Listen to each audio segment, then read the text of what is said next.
ఆ రోజున ప్రతిపక్షంలో ముఖ్యమంత్రి గారు చేసింది ఏంటంటే ఇద్దరు మాట్లాడుకుంటే ఆ విషయాలు పేపర్లోకి ఎలా వస్తాయని ఆయన చెప్పకపోతే పేపర్లు వేయించుకున్నారు. పవన్ కళ్యాణ్ ఇట్లా అడిగాడు, మాకు లొంగిపోయాడు, డబ్బులు అడిగాడు, లేదంటే డబ్బులు సీట్లు అడిగాడు, ఇవన్నీ చెప్పేశారు. నాకు అనిపించింది మీకు మీ పార్టీకి దండం స్వామి నా వల్ల కాదని చెప్పి పారిపోయారు.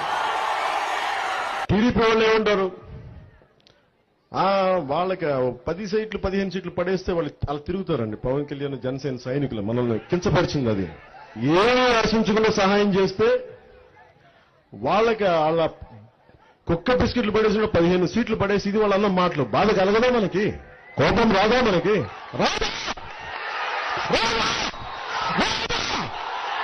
వస్తుంది. అంటే మీరు పడేస్తే భిక్ష వేయడానికి ఏమనుకుంటున్నాం? మేము జన సైనికులం, ప్రజల కోసం పనిచేసేవాళ్ళం. మేమిస్తాం మీరు తీసుకోండి, మీరిస్తే మేము తీసుకునే వాళ్ళం కాదు.